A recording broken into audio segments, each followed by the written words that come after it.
So good morning, everyone. Morning. You. So I'm just going to start with a couple of, just a couple of things to let you know about. So one is if you've indicated that you would like meditation reviews and you haven't yet signed up, you have got the information to enable you to do that. You've had various emails from Vajradevi, so you've got another day or so, but the reviews start tomorrow, so if you could sign up today, that would be helpful. If for any reason you are uncertain about how to do that, maybe just send Vajradevi a quick message. He can help. So one of the things that's difficult to do on a Zoom retreat is to introduce walking meditation. So I have a little audio on YouTube to do that. So as long as you've got a type of phone that will support YouTube, you can just go for a little walk or walk up and down. That's the way in which I generally suggest people do walking meditations. Just find somewhere you can walk up and down, but it works pretty well if you just want to go for an amble with it with you. It's about 13-14 minutes long, and if you can do that every day, that would be great. You can even do it if you've got a reasonably large room at home. You can do it at home if you don't want to get out. But it just shows how we take the practice into different postures. It just gives it's another way into watching the mind while doing something that's not sitting meditation or static meditation, if you like. Okay, one more thing. So I had a question from someone this morning, and which I won't address right now, but just to say that if it doesn't quite work for you to or a question, to answer either in person during the sessions or to write your question in via chat or write about your experience, you can do it by either writing to your group leader if you're having reviews, or you can write to me via Vajradevi. You'll have his email address. So do feel free to do that if that feels a better way, an easier way for you to communicate. And probably during the course of the week, the different comments or questions will be addressed. Okay. So this morning,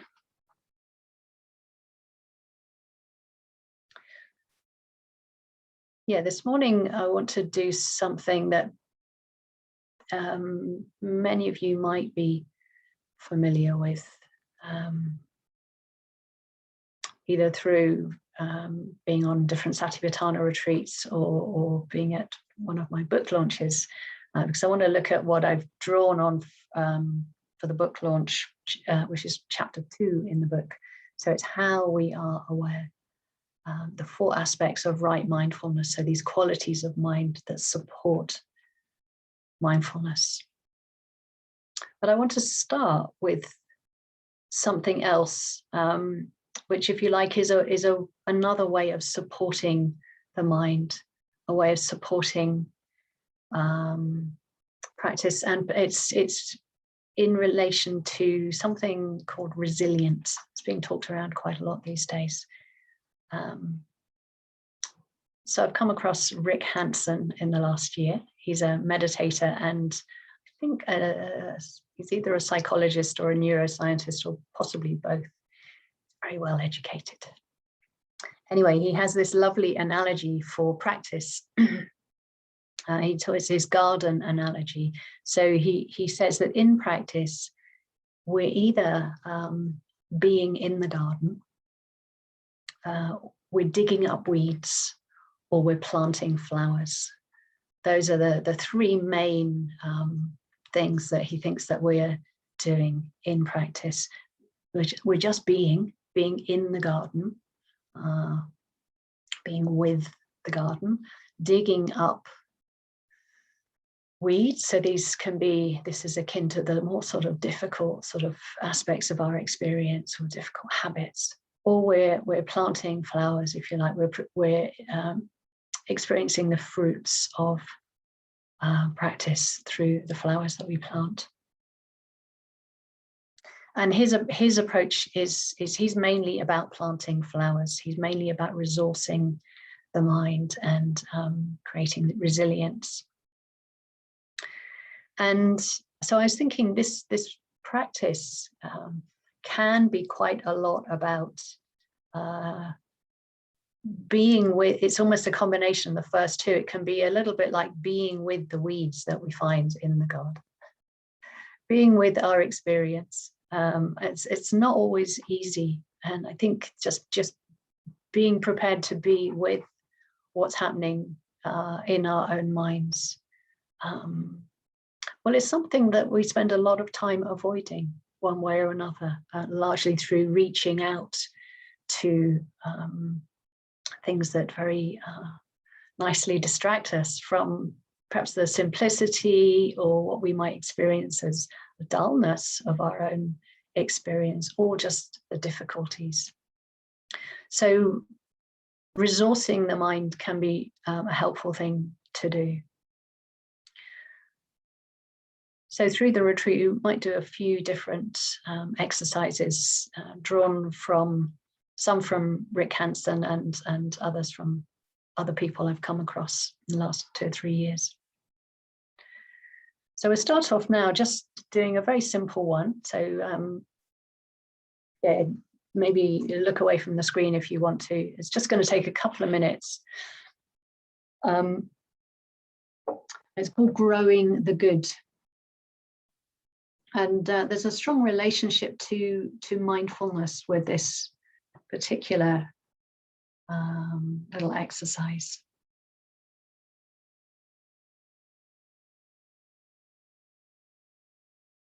So to the extent that we are able to be mindful of our experience, that's the, if you like, the ground on which this practice is built, this little exercise.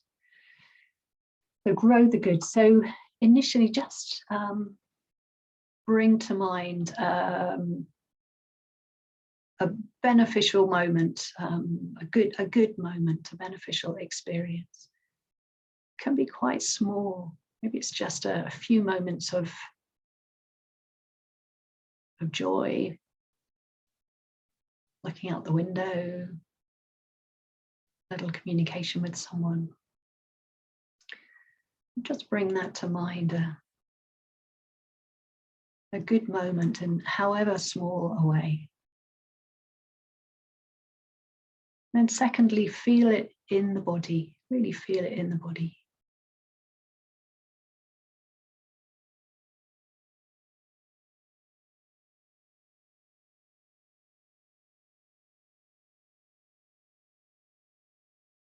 And this can be quite wordless.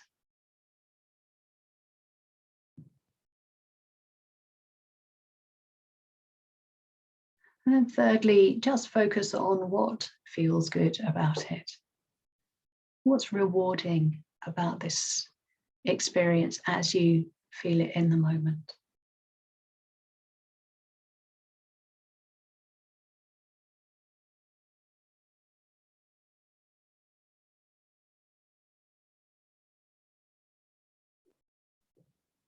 Again, there might not be words, particular words, but some sort of feeling.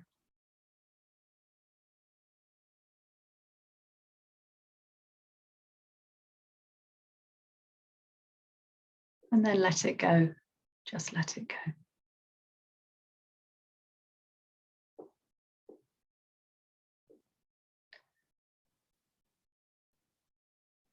So we took maybe a couple of minutes to do those 3 little stages of bringing the experience to mind, feeling it in the body, and focus on what feels rewarding, good about it. But actually you can do it much more quickly. You can take about 20 seconds to go through it if you like. And what Rick Hansen suggests is doing that a few times a day can really help build a sense of well-being, a sort of resilience well-being cycle in in your experience, which helps create more mindfulness.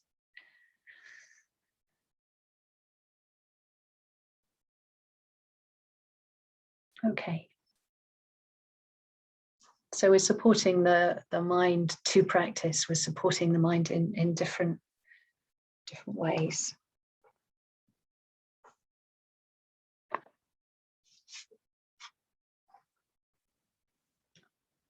So yesterday I was already starting to go into these 4 aspects of right mindfulness. Mindfulness as a path factor of the Noble Eightfold Path.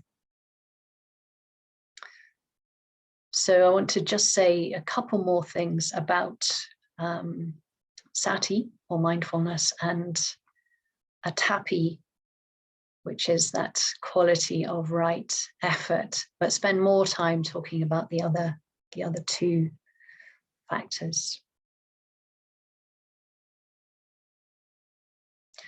That's one thing to add to what I was saying yesterday about Sati, which is this receptive, open, spacious, natural quality of mind.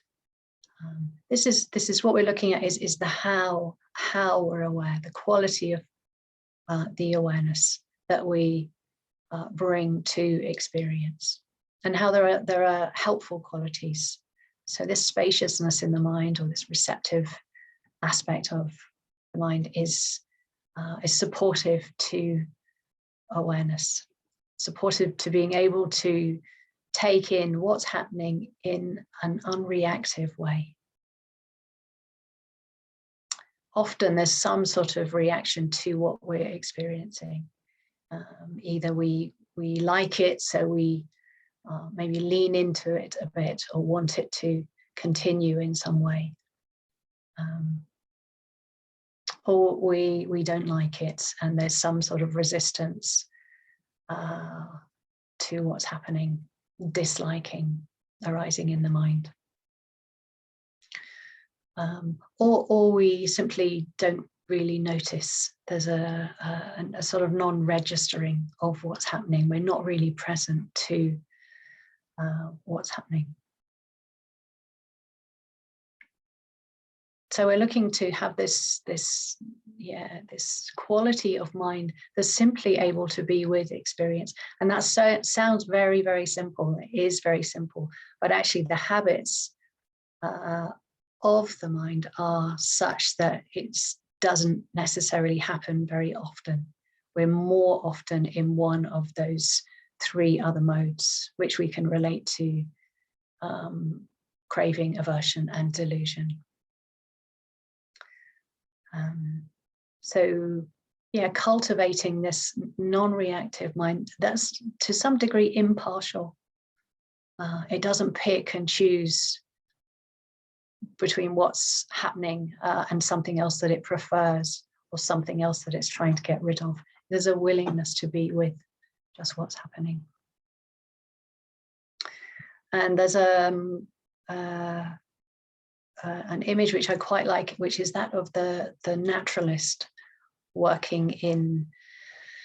A naturalist works within the environment, works within the natural world. So it works, if you're studying anthills, then the naturalist will go to where the anthills are. They don't try and bring the ants to the lab.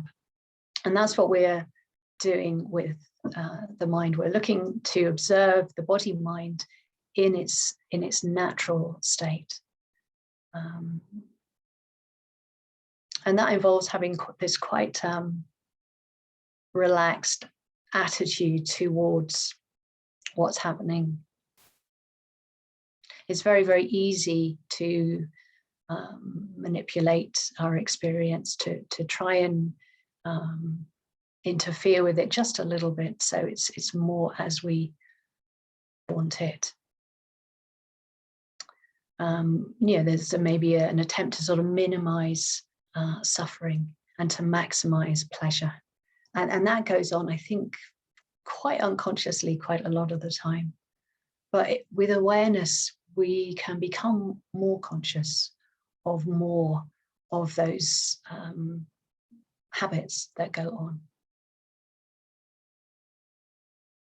So mindfulness or awareness is the tool that we are able to, that enables us to simply be like the naturalist, watching what's happening in the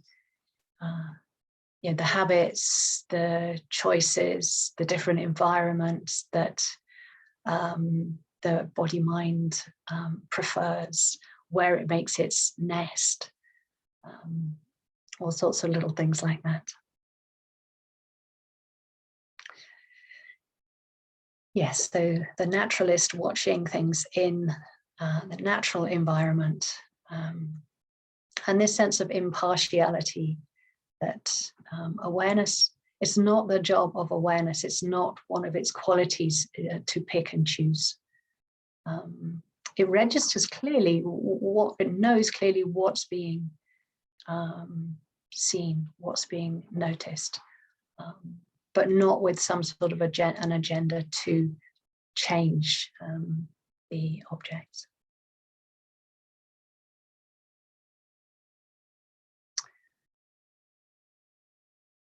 So Sati, in practice, we can have all these things at the back of our minds, all these different qualities. And in the practice, we're looking to remember to be present. Remember to notice the present moment, reminding ourselves to be present. And in that way, we refresh the intention and we strengthen the intention to be present rather than absent.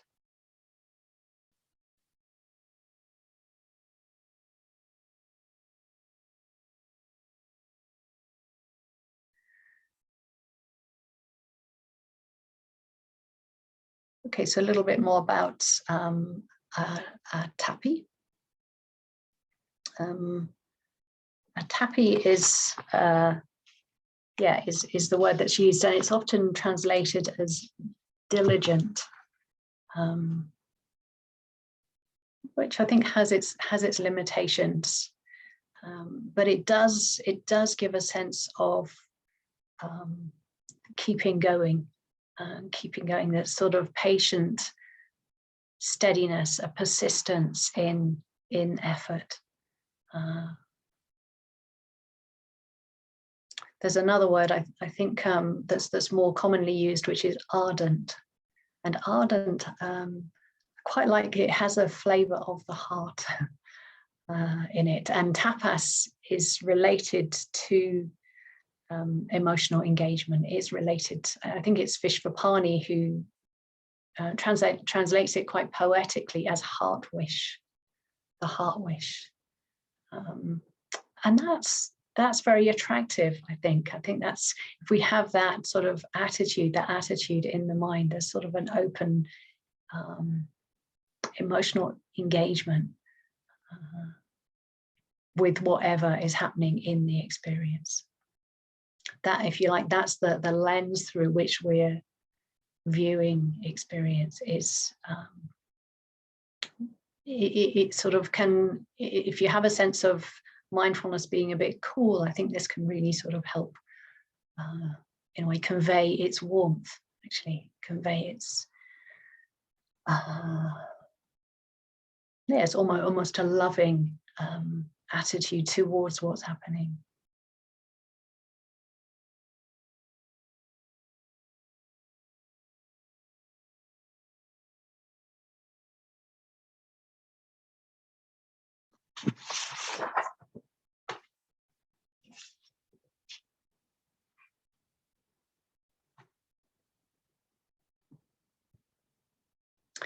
Okay, there's a little exercise we didn't do yesterday, but I know many of you will have done. So it's really just about the quality of energy, the quality of effort.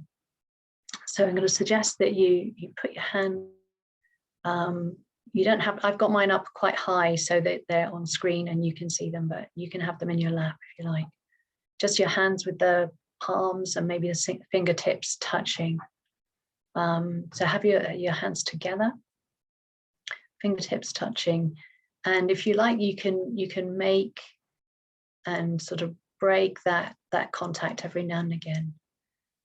But really, what you're tuning into is just where you feel the sensations through the contact.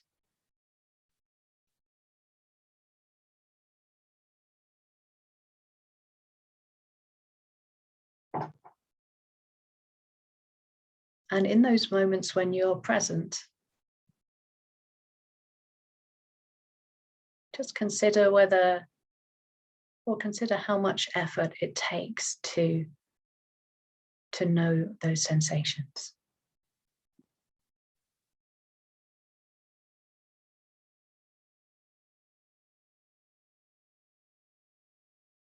There might be moments where the mind is off elsewhere, but when you're present, how much energy does it take? How much effort? Okay, so when you want to put your hands down, does anyone think that it takes a lot of effort, a lot of energy?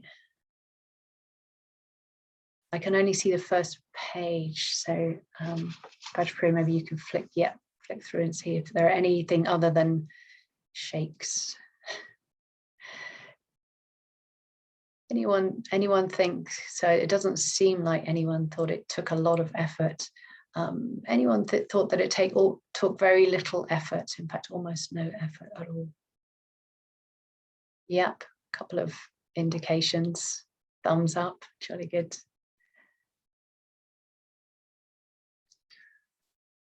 Quite a lot of maybe not sure or not woken up yet.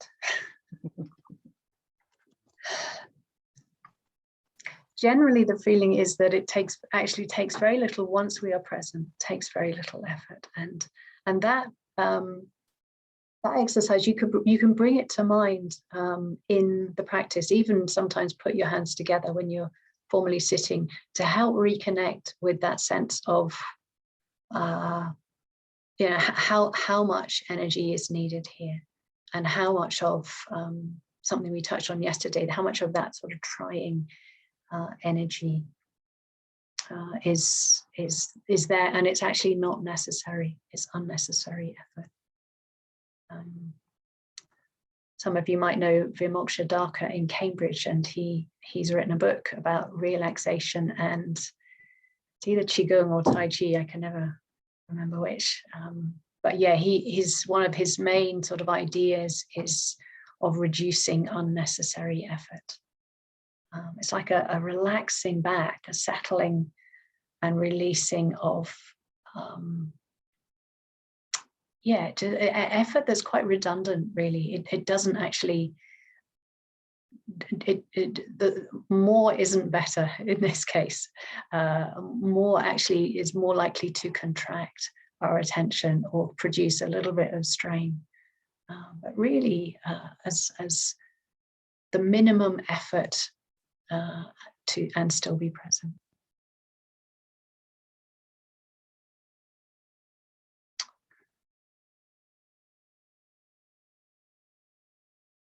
And maybe the last thing to say here, which I'll probably be talking about quite a bit. So the strength of directed practice, or what do we call it? Directed practice or one-pointed practice. If you like, the mind can gain a lot of sort of power, if you like, through merging with the object of experience. We can experience the power of jhana, the mind that's concentrated, that's focused. This practice, we're not looking for jhana. We're not looking for that type of experience. It's much more broad and open, and that gives it quite a lot of flexibility. It's a bit like that openness allows you to see whatever is happening in the field of experience, and for the mind to make connections. Not for us to sort of think things through, but for awareness working in the mind to make its own connections. But to do that, we need to have consistency and a continuity of awareness.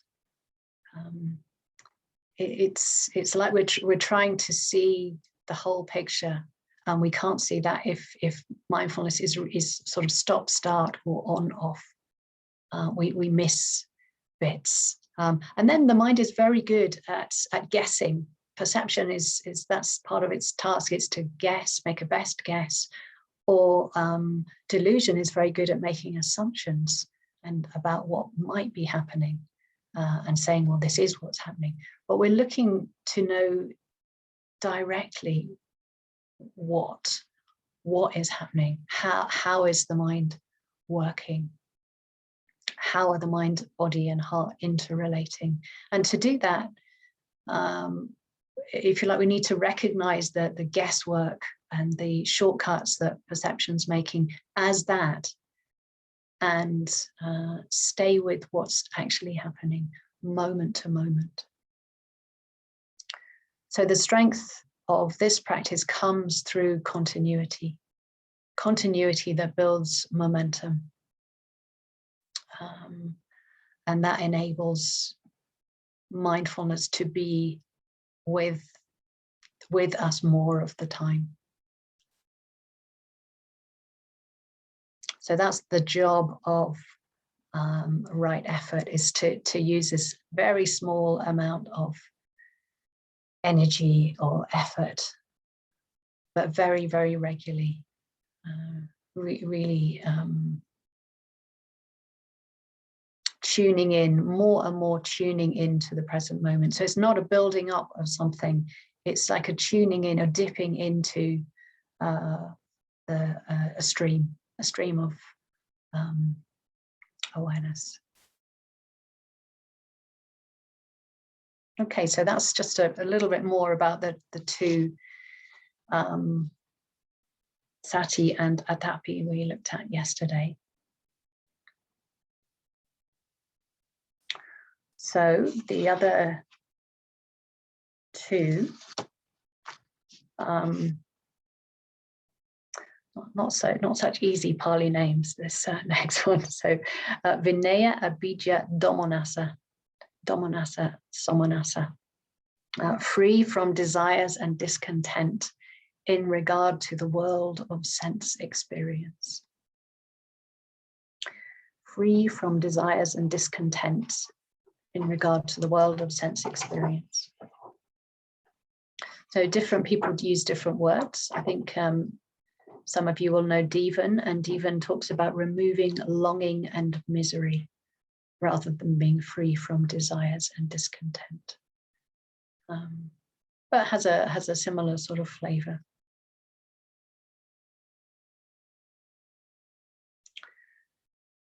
So this can mean that what's helpful to the mind is to be free to some degree from being caught up in the hindrances.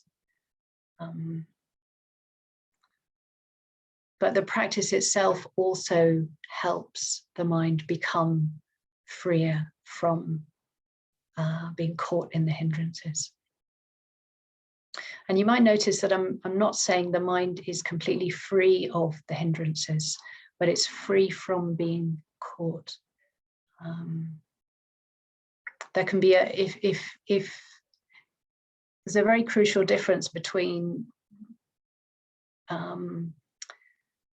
being caught in the hindrance. The hindrance is say, sense desire, caught in that longing, or being able to notice and observe that longing, be aware of what that longing feels like in the mind. So when we're caught in the longing, we're identified with it. There's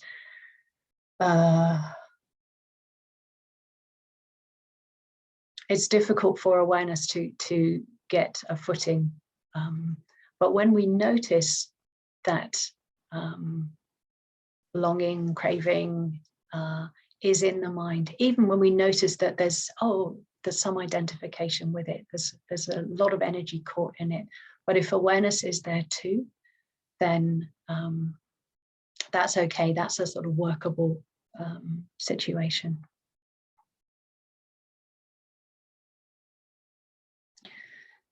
So what this quality is about, there's a couple of things. One is there's an ease and an acceptance of what's arising in the mind. So there's a lack of preference for particular objects. Yeah, I think pain can be quite a good one. There's often a desire for pain to go away, rather than a recognition that it's a natural part of life. There's often quite a lot going on behind the scenes of not wanting that to be there. So a lack of acceptance. So this quality is really, it's similar to Sati, but in a slightly different way, with this acceptance or allowing of what's happening to be there. Any object will do. We can make an object out of anything that's happening in experience. So that might be pain. It might be that the relationship to the pain, the aversion that arises perhaps in relation to pain, or disappointment that it's spoiling a event that we look forward to, a sort of stoicism in the mind, gritting our teeth. There's so much that can be noticed in our relationship to experience, and that too, it's not just noticed, but it's brought, it's accepted, and we bring that Sati sort of impartiality to it. It's simply another object arising. Any object will do. Any object is a good object for helping mindfulness grow, as long as it's not overwhelming the mind. But that's to do with the quality of attention rather than the object itself.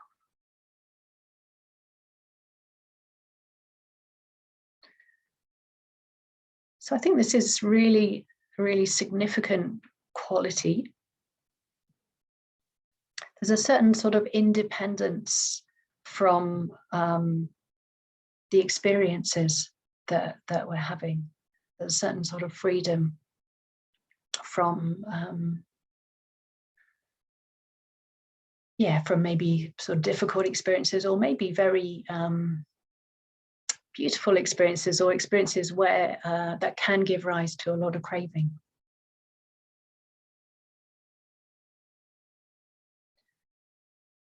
So what we can find with this independence is that your happiness is independent of certain conditions. So your happiness isn't dependent upon something pleasant happening or something pleasant continuing.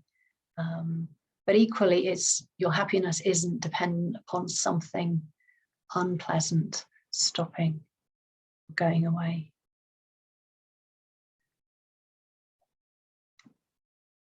So it's not necessarily a permanent freedom, but there's can be quite a strong sort of temporary freedom in the mind that says, okay, this is what's happening. Maybe it's not my preferred thing, but this is what's happening. Actually, I'm okay with that.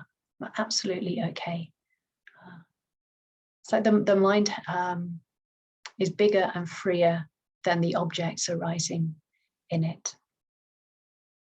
There's a freedom from struggle,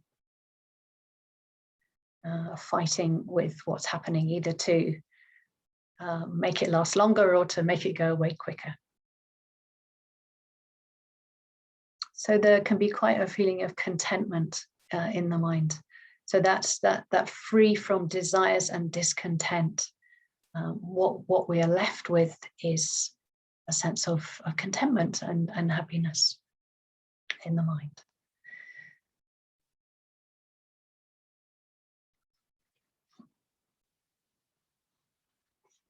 Another way of putting this is that, if you like, we've got a more, I think the wisdom quality comes in here quite strongly, and a right view perspective, which I'll talk much more about tomorrow. But it's like the mind that's looking in that way, the mind that's observing with that perspective of free from desires and discontent. Any object is as good as any other object. If those sorts of feelings and ideas are at the back of the mind, we've got a more dharmic frame of reference.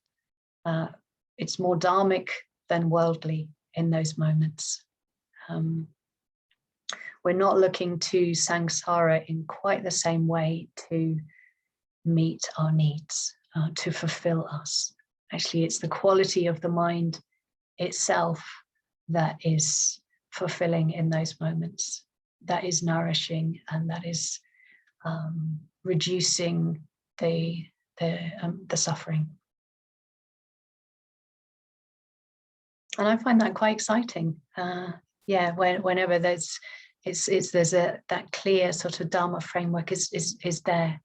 And that's what one of the things we're training to do, a training in awareness this week, but also training in this more wisdom perspective, right view perspective, tuning into moments when that perspective is naturally there, but also finding ways where we can help it be there more of the time. And so at a certain point, it becomes a natural way of relating to what's happening. Works in the same way as the moments of awareness, more moments of Dharma perspective in the mind condition further moments. So it becomes a stronger factor in the mind.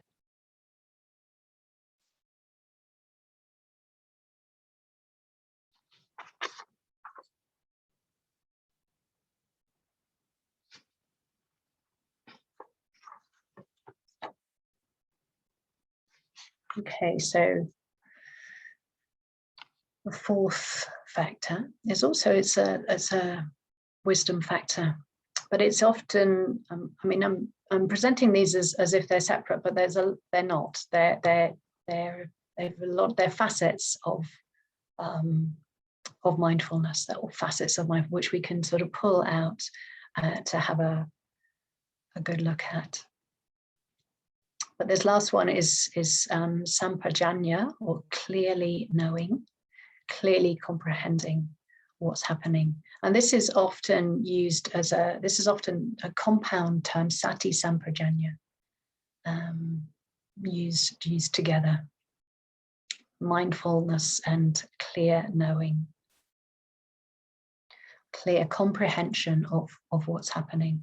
It's more how Bhante puts it. And there can be a spectrum of knowing, knowing in the sense of understanding. And this is not a discursive knowing, but it's intuitive and light, open, but an implicit understanding of some aspect of experience. Bhante says sampajana has more than a touch of insight about it.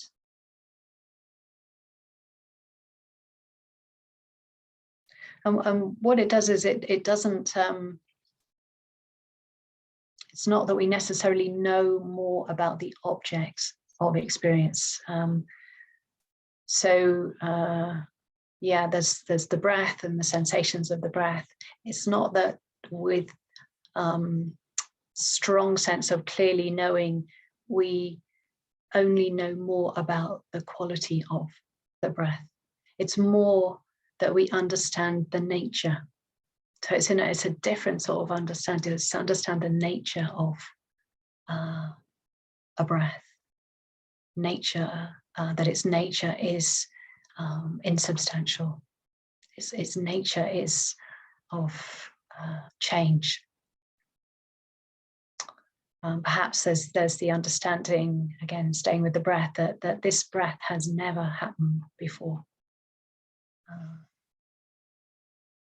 So it's easy to say these things, but when, and I'm sure many of you have had an experience when there's more understanding of the nature of something, there's a shift. There's a shift in the quality of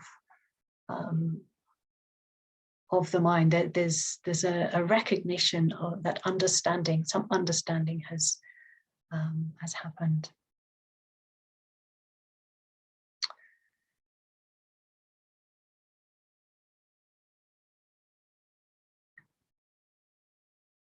So one of the ways that Bhante talks about it, which I really like, is he talks about being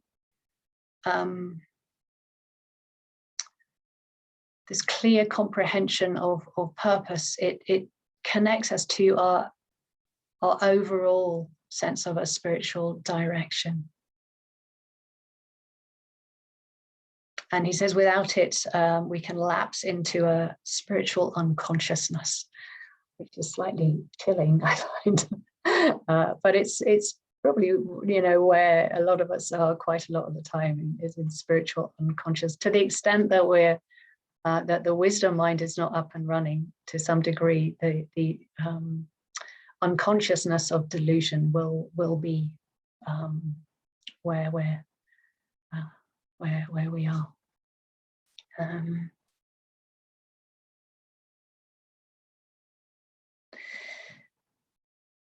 Yeah, so I think on both a sort of a macro level, we can look at our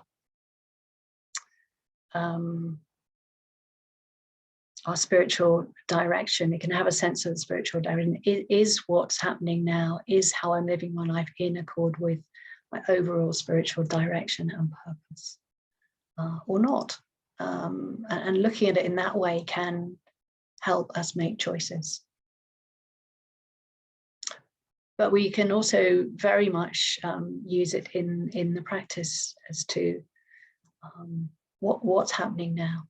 What's happening now? Is awareness growing in this practice? What's happening? Is there? Sometimes I think about it as like a spiritual rudder. Am I sort of going in the direction where awareness has got the right conditions to grow? Seeing more clearly, is that happening?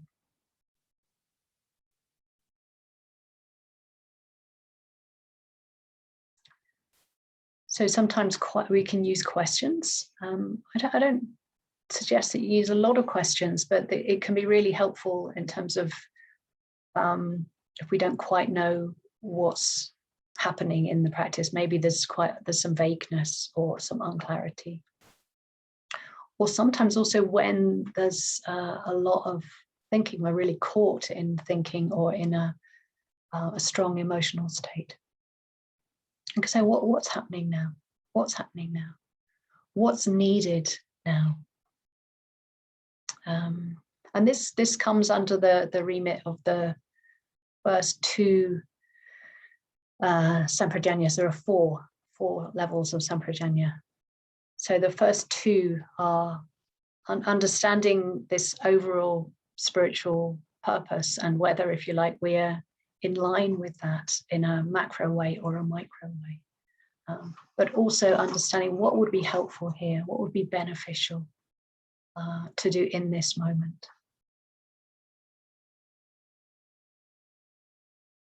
So that might be the recognition that you're falling asleep in meditation. And it rather than just let that go on in maybe a habitual way, or maybe another habitual way to resist and to fight sleepiness, in a way set ourselves against it. Simply asking sampajana, saying, what's helpful? What do I know in my sort of Dharma toolbox? What would help right now to support awareness? Not to get rid of sleepiness, but what would help grow mindfulness, help mindfulness stay in the game, if you like, rather than gradually sort of get nudged out by sleepiness or aversion or whatever else is happening. What would help keep mindfulness in the game? So maybe there's the tools from what we've been looking at with Sati, remembering present moment. What's happening? Sleepiness, aversion. What does that feel like in the body and in the mind? So there's some interest from the Atapi quality. So if you like, sampajana it helps us access this toolbox with things that would be helpful to keep mindfulness present and help it grow. So rather than trying to get rid of something that's naturally happening, like sleepiness, maybe dullness in the mind, we look to strengthen the awareness. It might be that there's again, with sampajana, some sort of suitable action is required or would be helpful. But you don't do it from a point of aversion, but a point of, this would help mindfulness grow. So maybe sleepiness, you think, I'll open my eyes. I'll keep reminding myself, be aware in the present moment. Maybe check to see the quality of effort, see if there's some interest in the mind.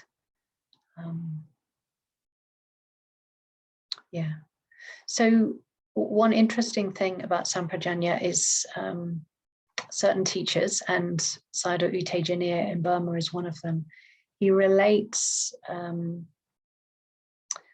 the first two of these sampajanas to Dharma Vichaya, so investigation of dharmas, so investigation of phenomena. I find that quite a nice little overlap. Just really bringing out that sense of curiosity of what's happening, how do I understand what's happening in the mind, in the moment. I think it's Bhante Gunaratana who talks about sampajana as the intelligence aspect of mindfulness. Not in the sense of intellectual intelligence, but they're sort of intuitive, more sort of keen, intuitive. The mind stays awake and it stays alive. It's not just an awareness that's staring a bit blankly at something and registering it, but it doesn't really know much else about either what's happening or much about the relationship to what's happening. So it's a very, very sort of flexible, able to see different sort of facets of what's happening.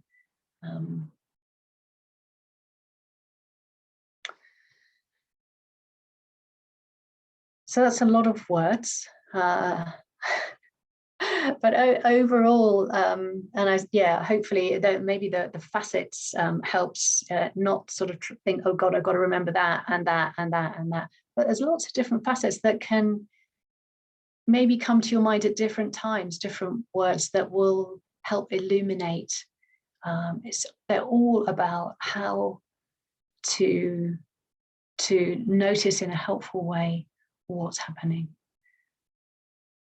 Some of that will be, and what's happening not just with what's out there, if you like, the objects of experience, but the interrelationship between object and awareness, object of mind, object of one of the physical senses, and the mind that's knowing what's happening.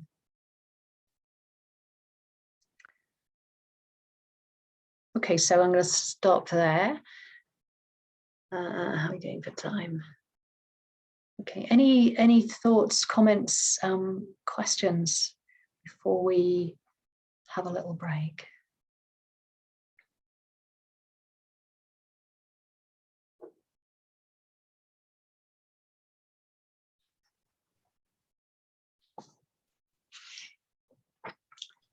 Lucy or Dorothy? Not sure which one of you would like to speak. Hi, it's Lucy. So I get quite a lot of sleepiness in meditation, and my usual approach is to move my attention upwards in my body. So to kind of maybe use the breath or something to just move my attention a bit upwards, so it's a bit less heavy. But is that kind of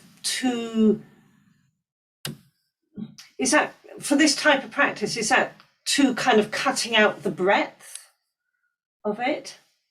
I'd say that might be something that you apply a bit further down the line. Right, okay. Initially, it's what we're looking to do is not make a problem out of any experience, really. Right, okay. So it's not that sleepiness has to go away. There may be an overall recognition that if all we do is get sleepy or get angry or whatever it is, then yeah, that's problematic. But for the initial stance is not to see what's happening as problematic, but just look at how we can use it to grow more awareness. So you can try, there's really using mindfulness to get really familiar with what sleepiness is like, how it feels in the body, how it feels in the mind. Are there particular thoughts about it? Is there a particular attitude in the mind toward, oh, this shouldn't be here, or how do I make this go away? So that type of exploration is more the sort of broad. And at a certain point, then you might think, okay, the mind keeps being overwhelmed by this. Look to other things, maybe look to strategies. You might also let the mind, sometimes if you can just keep awareness right to the point almost of physically falling asleep, and then sometimes the mind can wake up very refreshed. Yes, I've had that as well. Yeah, when you're just in a kind of in-betweeny state and suddenly you come out of it and then you get really, really concentrated. So yeah, it's funny. It goes in different directions. It doesn't always go in the same direction. Sleepiness. Yes. Yeah. And that's good to see, isn't it? That's good to not get a fixed idea about, oh, this always goes in this direction and that's not good, or whatever. No, I've heard a couple of different meditation teachers talk about just really we can trust the mind to some degree. That sometimes perhaps the mind just needs a little bit of, perhaps the effort has been a bit strong and it's got a bit tired, just needs a bit of downtime before emerging. So if we can sort of go with that process and be curious about that process, then we can learn things about the mind and how it has its natural wisdom when, under certain conditions, when we get out of the way, really. Okay, thanks, that's really helpful. Thank you. Anyone? Dharmavandana, did you want to say something? Well, it's not necessary. It may not be entirely relevant for now, but I struggle with the idea of awareness and mindfulness being used interchangeably. And I think I need to just reflect on it a bit more rather than, I know, for instance, Kamalashila uses awareness and consciousness as, like they're the same thing. But there's something in me that goes, I'm not sure. Yeah, I think it can depend on it. Well, it obviously depends on the ideas we have in our minds from different sorts of training. And yes, certainly I come up quite regularly when Tejananda and I work together. We have to sort of work out, in a way, his training more along the lines of Tibetan traditions, and awareness, Rigpa, wisdom, the associations are much more with awareness as a wisdom and mindfulness as something more sort of prosaic. So yeah, I do sympathize with that. But it happens to me quite a bit, so that it doesn't, and I'm not unhappy about it, but I'm just I feel curious, as to why every time I'm thinking, I'm not sure about this. yeah, well, that's interesting to reflect on. Yeah, thank you. Maybe Eric. Yeah, thank you. I noticed that you'd used a heading, if you like, free from desires and discontent in regard to the world of sense experience. And that reading Analayo's book, I noticed that he doesn't include the of sense experience at the back of that. So is there any real difference there, or are you just using something to give us a bit more focus? No, it's funny. I thought that I was using Analayo, so there you go. Perhaps I'd better check it and come back to you in case I've missed it. You could do. I possible that he's used different things in different places, or that I'm thinking I'm going along with Analayo and it's someone else. Yeah, does it make any difference?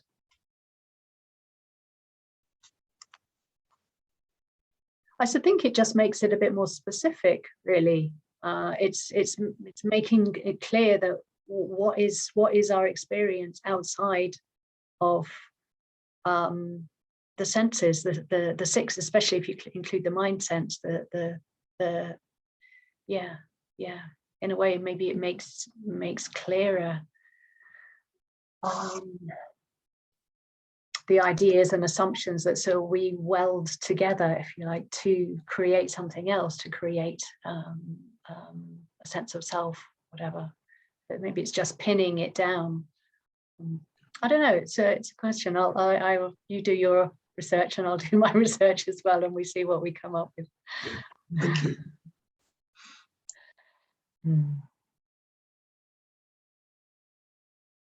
Okay, so let's take Maria Jose, maybe one more, and then we'll stop for a break. Hello, Vajradevi. Hi. I have this painting thing about mindfulness, about Sati, about all these things, as being quite still and quite. I know that it's not, but it's an intuition of being very of in order to get some results. One, that effort, whichever might be the effort, is going to be an effort of a stillness, of sitting on a cushion. And it has come to my experience that mindfulness and Sati and those things, to me, they are more fluid towards movement. They are more in movement. They become more alive.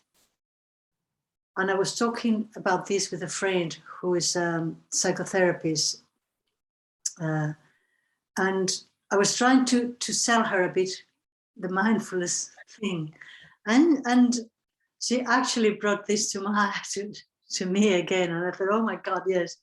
She was thinking the same what I was thinking. I was trying to tell her the very still and just very still, you know.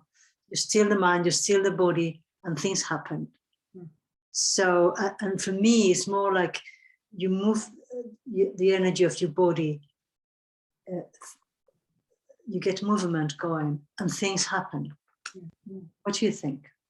Yeah, I'm not sure I've quite got what you're saying, but I do have a response, and that I suppose what we are looking for is with this flexibility of mindfulness is something that does have a capacity for fluidity to follow whatever's happening, follow the movements of the body, accompany the movements of the body, but also the movements of the mind. On one of my, on many times during the book launches, I've used this story of going to concerts in Birmingham Symphony Hall, and hearing piano symphonies, and hearing the thousands and thousands of notes from maybe a 20-minute piece.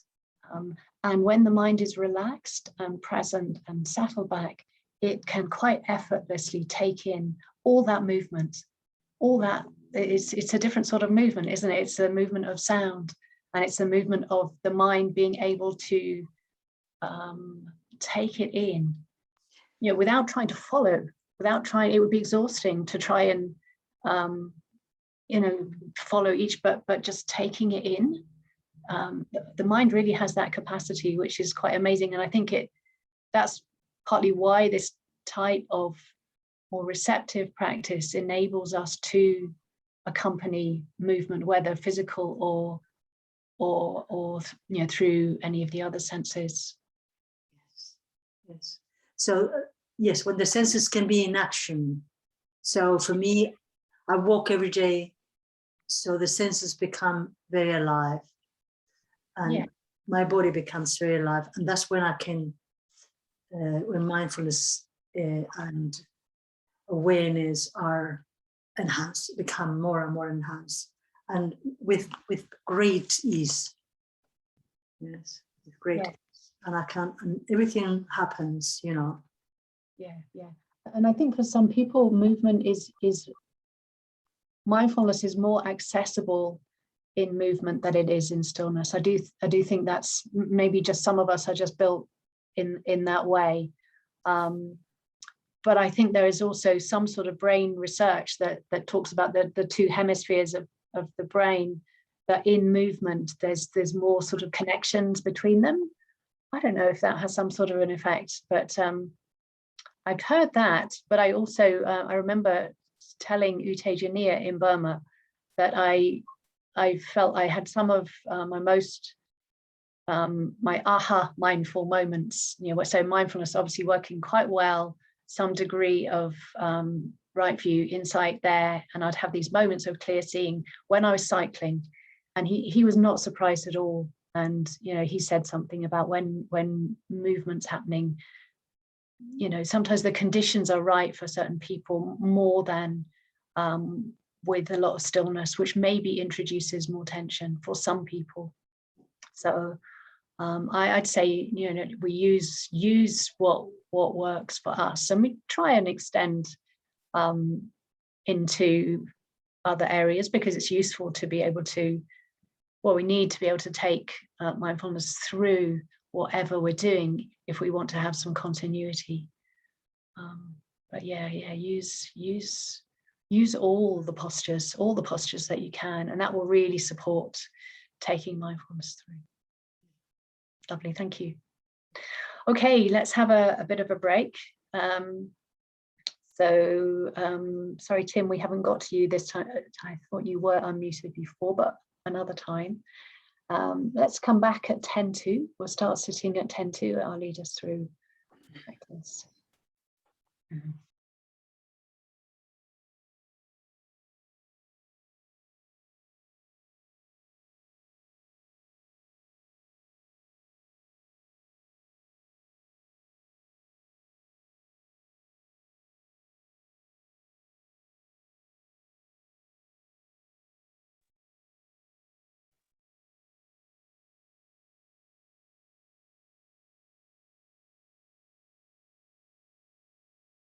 Okay, so if you like to set up your posture so that you're comfortable, relaxed and alert.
So I'll lead into the meditation. I'll probably lead most of the way through it and then leave a little bit of space at the end.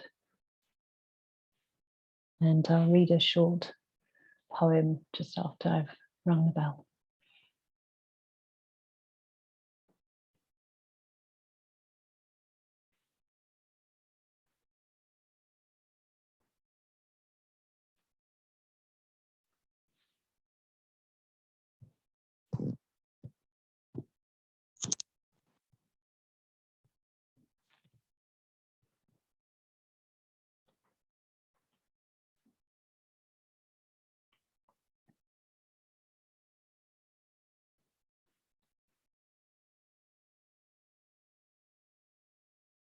So coming to yourself in a natural way.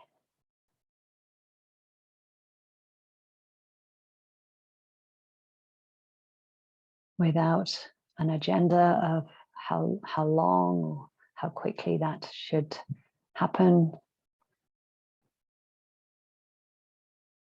Taking all the time in the world.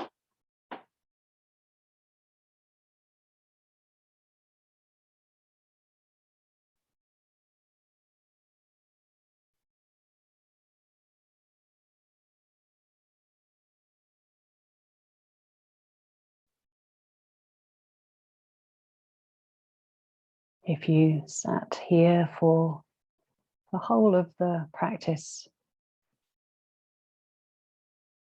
just noticing and just feeling into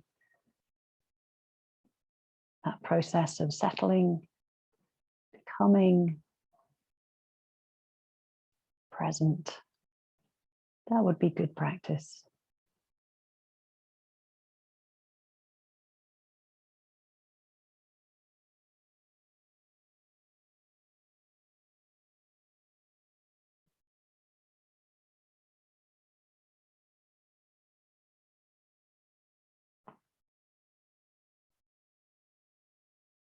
forgetting all the words that you've just heard.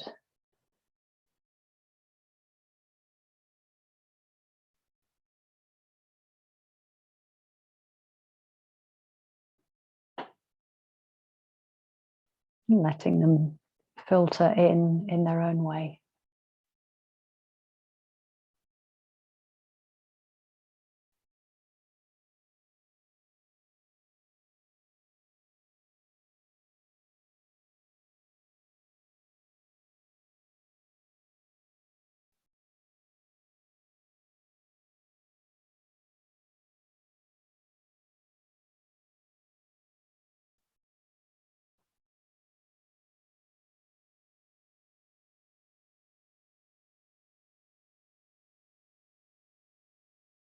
And feeling into becoming more present in your body.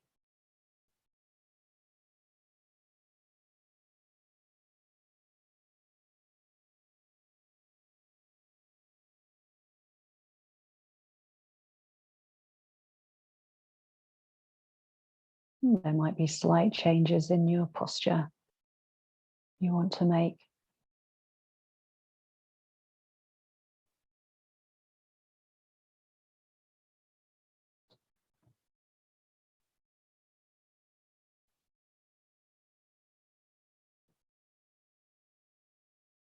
Tuning into whether you want your eyes to be closed or open, at least to start with.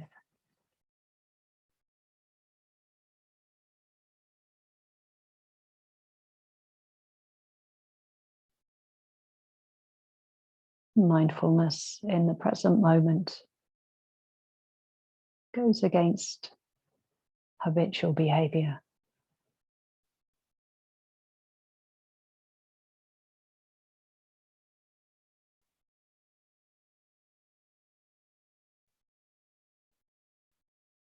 It asks the questions, what's helpful now?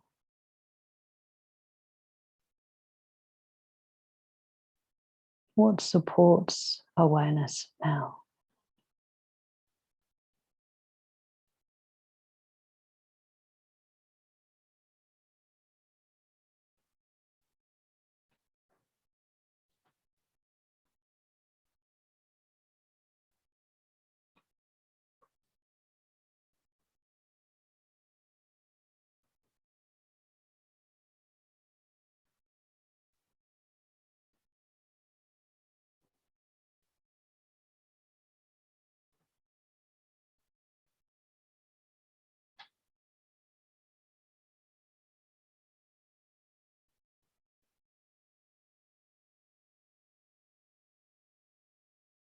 What supports inhabiting my experience moment by moment?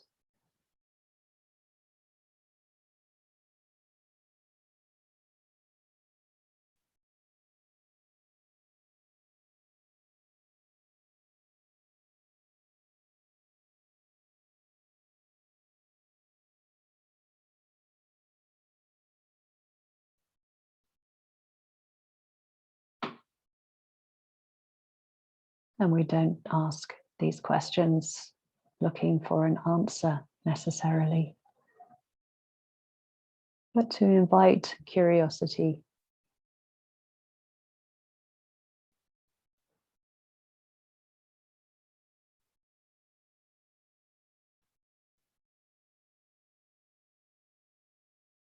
To encourage interest in the different processes of mind and body that are happening, interacting.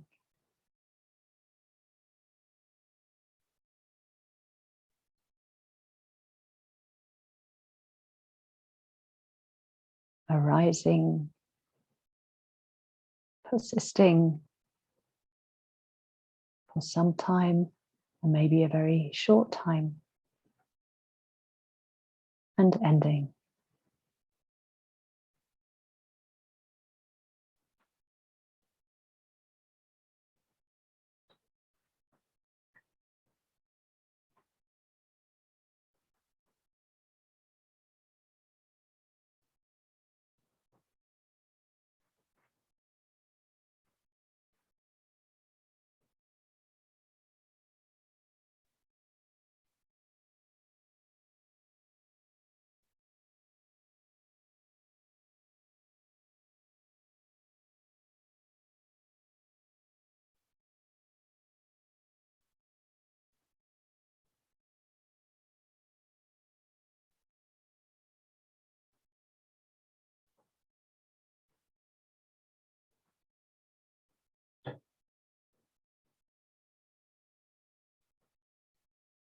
What's happening now?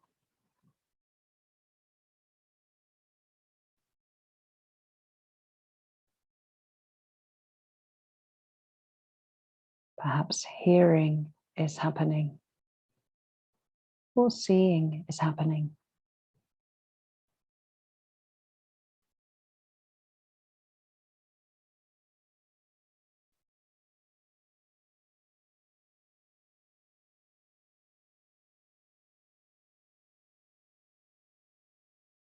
Tactile sensations happening.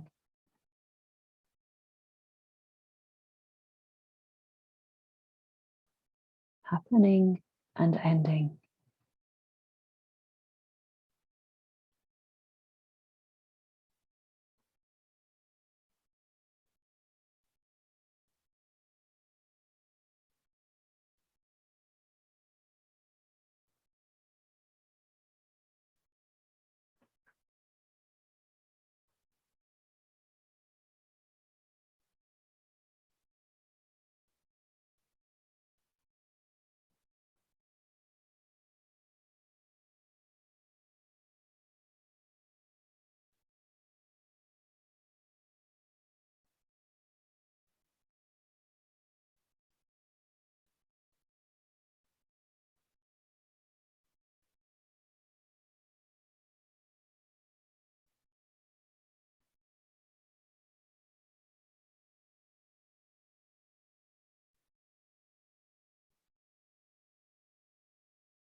Every now and again,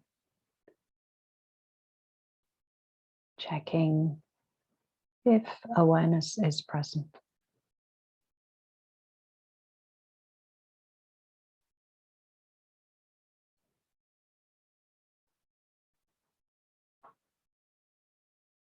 Every now and again,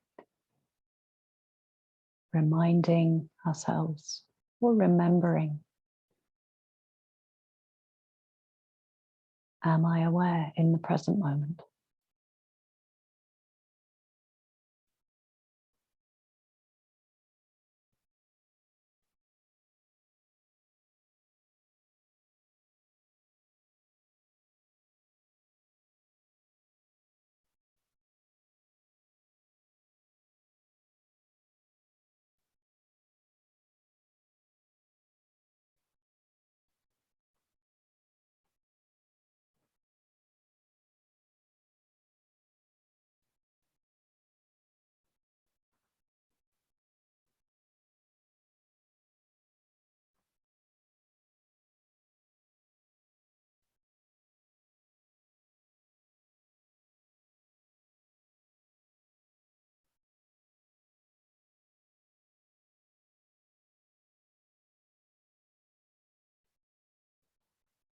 And remembering it's not the sense objects themselves that are significant or important,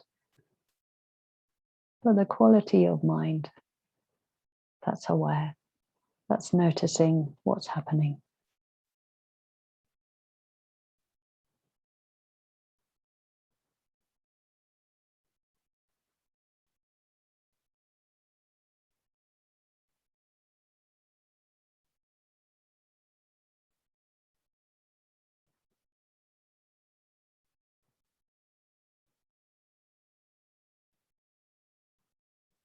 And tuning in, perhaps noticing any moments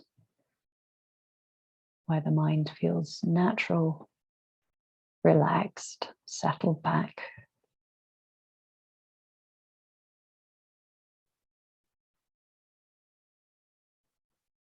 Or where there may be some openness and spaciousness.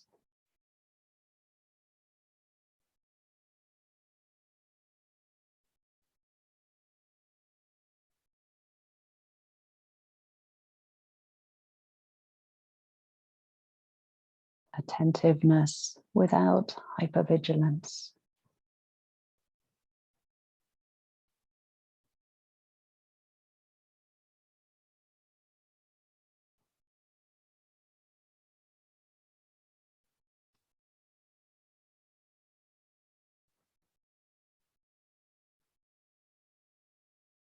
Relaxed and awake even when observing sleepy mind.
Notice where there's relaxation in the body.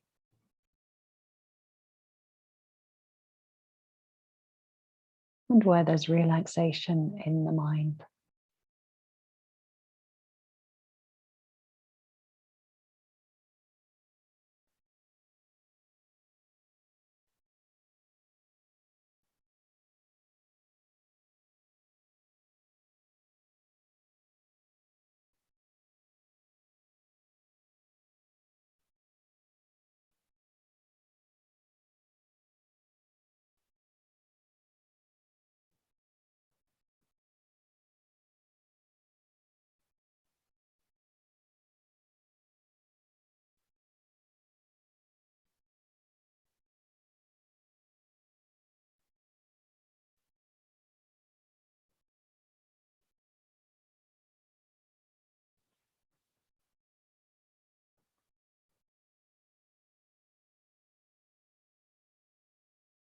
Every now and again, checking the quality of energy or effort that you're using.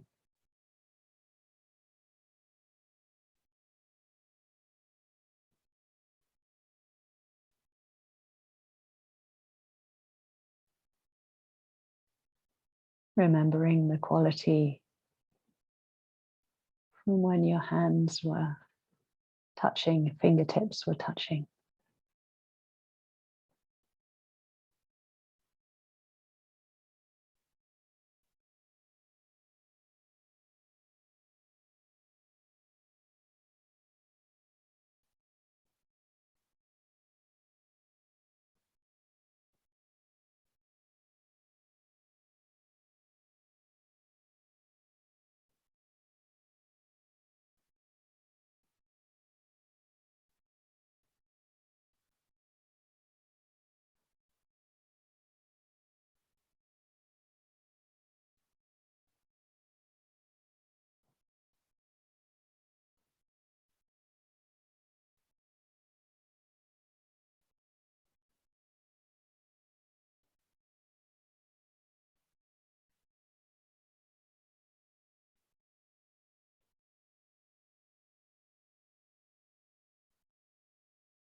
A quality of energy that has patience, perseverance,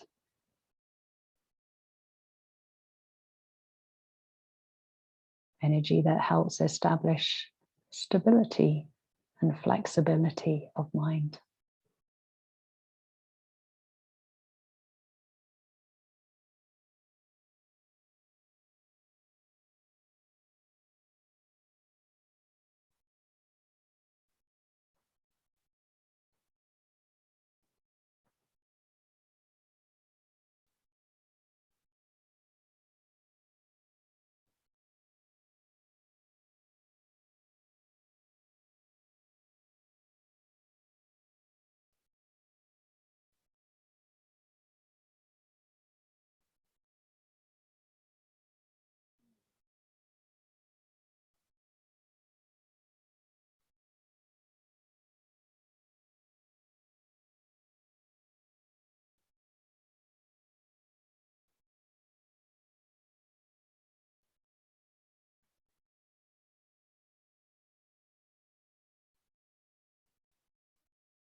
Notice any moments where you can recognize contentment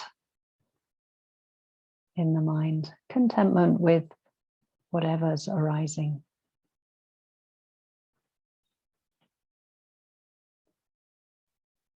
An ease,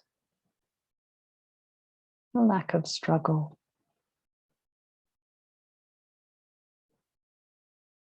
But also recognize any moments of resistance or discontent. Be curious about these moments.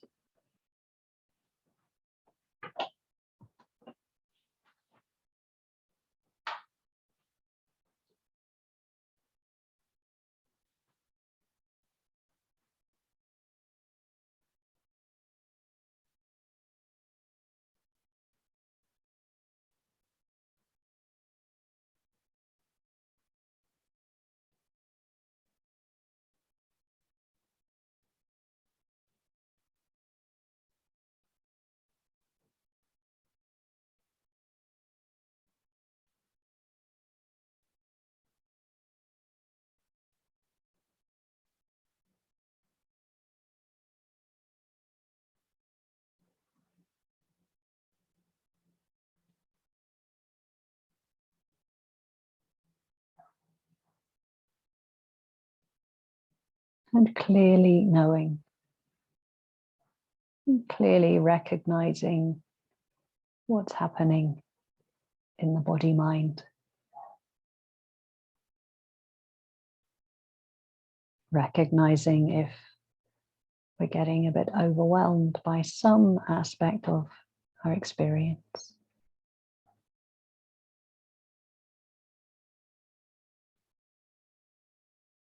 Perhaps sleepiness or confusion,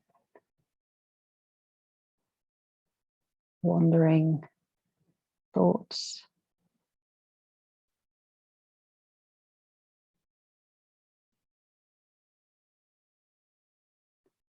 And clearly recognizing that this is the case. Dropping in the question, what would be helpful now? What's needed now?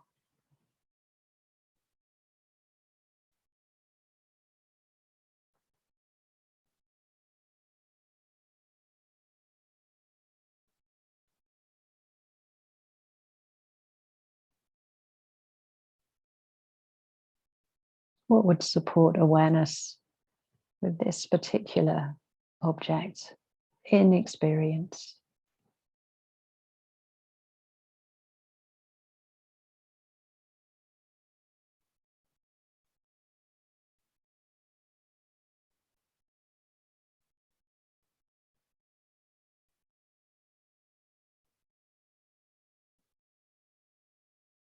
Perhaps reminding more frequently to be aware.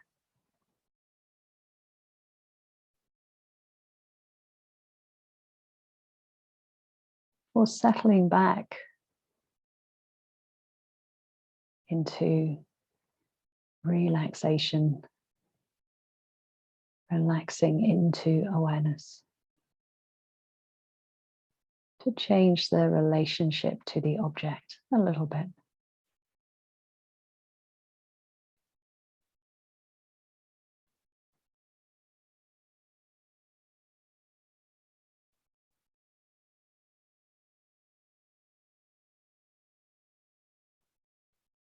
Or it might be some aspect of right view.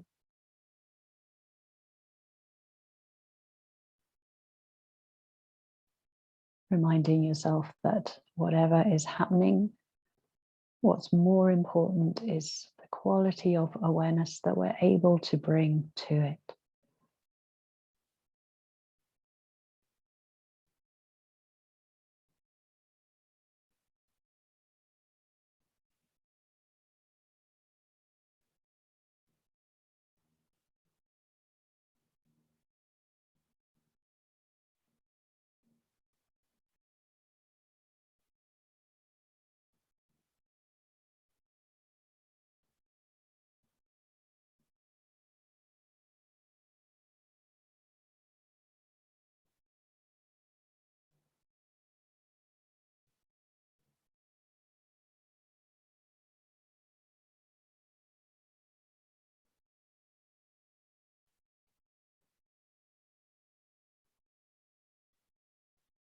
And in the last few minutes of the practice, simply aware, simply knowing.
Witness. Sometimes the mountain is hidden from me in veils of cloud. Sometimes I am hidden from the mountain in veils of inattention, apathy, fatigue. When I forget or refuse to go down to the shore or a few yards up the road on a clear day to reconfirm that witnessing presence.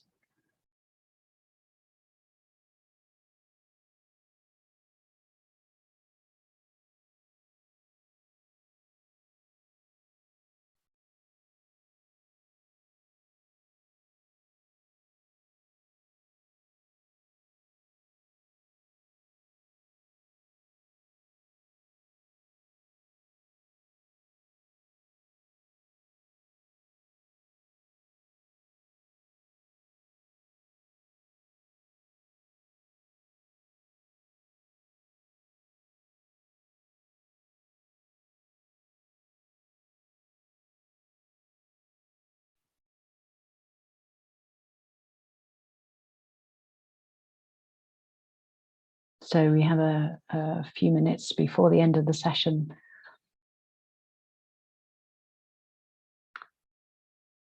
So as I did yesterday, I'm just going to invite anyone who, just wants to say anything about that practice, maybe something that caught your interest, where you felt particularly present. So if you can raise your electronic hand, that's one option, or put something in the chat, or pardon?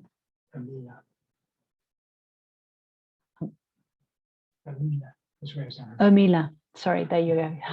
Or raise your hand. So you need to unmute yourself, Omila. Great. As experience, when I started meditation, my mind is so busy, thoughts coming and going. And it's really my body's tense as well. And I'm trying to use an anchor as my breath. But it didn't work. I don't know what's going on for me. Unless I'm wasting my beautiful time. But when you say, drop the question, what I need right now. And I've done that, and it's really my heart is sunk. And then slowly my body is very relaxed and my mind relaxed. Mm. It's really interesting. I got another tool now. That's how I feel now. Mm. It's a good question. Well, I needed a rest and I needed a relaxed mind. And this has happened with just only small question. What I needed now. Yeah, lovely, and lovely. And my thoughts all are gone, really. Mm. It's a really beautiful experience. Mm. Yeah, sounds lovely. Sounds lovely. Yeah, that sounds like the question just helped. Yeah. Settling into. That's it. The question is settling. Yeah. Yeah. Yeah. Great. Thank you. Thank you. Thank you. It's a new tool in my toolbox. Good. Good. Vilasani.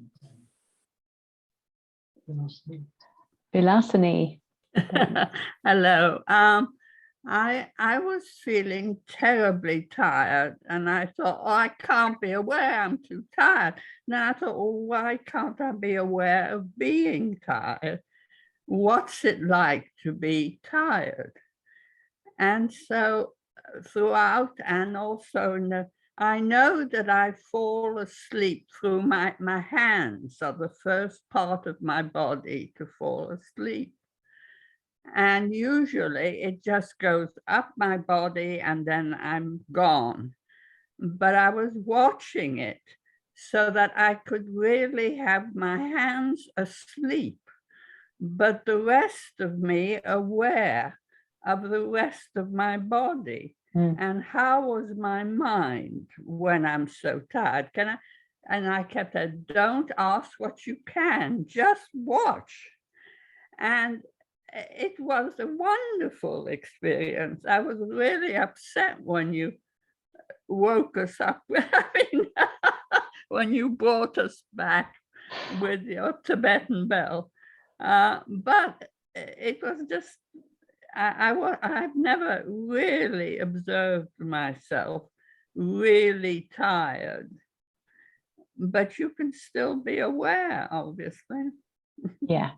Yeah, great example. Yeah, as often there's either a sort of sinking into merging with the tiredness. Sometimes we find it sort of, there's a pleasure in going with it, and sometimes there's a oh, I don't like this, or I don't want this, and yeah, but so it's different to just simply say, well, what is this like? This is another experience. Can I be with this? And I found, I thought, well, I still love myself the way I am. Good. Okay, thank you. So I noticed Annaline had something in the chat. There's a lot of discomfort going on in the body. Do I keep on bringing attention to the pleasant as well as the unpleasant? Yeah, this is a good question, and I relate to it. So it's fine to be aware of unpleasant experience, and what can happen is the mind can get a bit overwhelmed by the unpleasant. It can start feeling things in relation to it.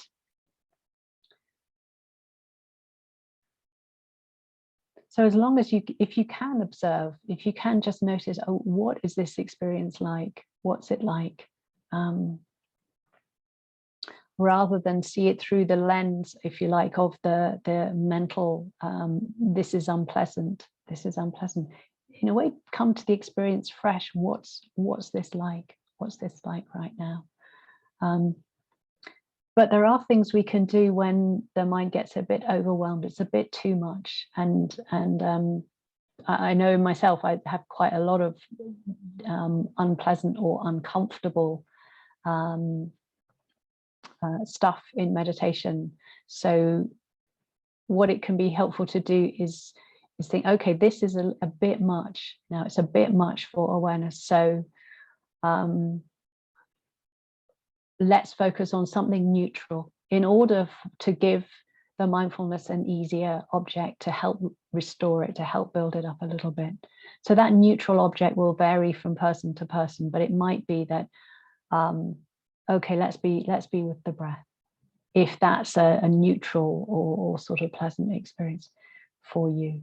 It might be opening your eyes and maybe looking out of the window, seeing. So you're still practicing, but you're working against that, the tendency of the mind to overwhelm in relation to a difficult experience. Yeah, so you don't necessarily need to go from unpleasant to pleasant, but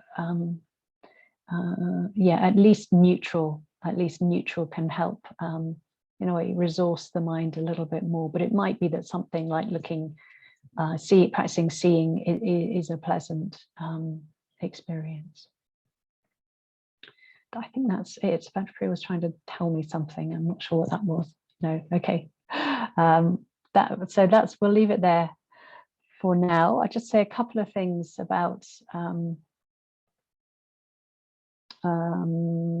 okay, reminder about the walking meditation. So follow the link to the YouTube videos and you'll find an audio version of the walking meditation on YouTube.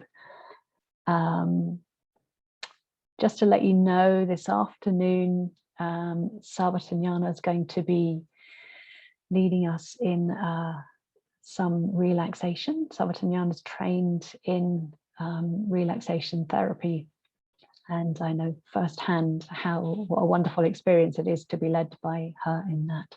Sampajana, do you want to say anything before the session this afternoon? Yeah. Hello, everyone.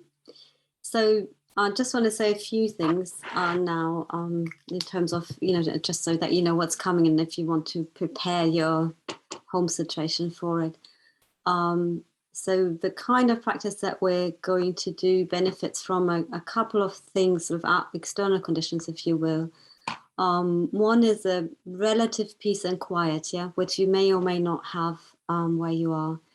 So ideally secluded from interruptions, yeah, whether it's phone, doorbell, pets, housemates, that sort of thing, if that is possible for that session period. The practice also benefits from a posture that maximizes ease and comfort. So that's most likely not going to be your usual sitting posture. It might be lying down on bed, sofa, on the floor, with some props maybe. Could be sitting in your most comfortable armchair, yeah, where your head and neck can be supported. Could be in, if you have a lounger, yeah, a luxurious TV lounger or a simple garden lounger. So I'll say a bit more about that later on, but just in case you want to, move around in your home to find a good place to do this. And lastly, it can help a lot to feel reasonably alive and grounded in the body before a relaxation session. So we're not going to do much in the session because we're also different around ways in which we can become more alive in the body or through various things. So it's not just about embodied awareness, it's kind of this aliveness and ease that come through movement or having a warm shower, something like that. So, whatever happens for you in the afternoon, just keep that in mind. And, maybe you can go for a short walk or stretch a bit before the session or something like that. Does the session start at 5 o'clock? Yes. Okay, thank you. Yeah, from now on, the afternoon sessions will be from 5 until 6 until the last day of the retreat. Yeah, thanks. Yeah, thank you, Sarvatanyana. Lovely. Okay, so just throw in for this afternoon continuity. Any moments of like just relaxing back into awareness, relaxing back whenever you can, whatever you're doing. Let that little sort of thread of mindfulness follow you wherever you go. And I look forward to meeting again later this afternoon. Okay.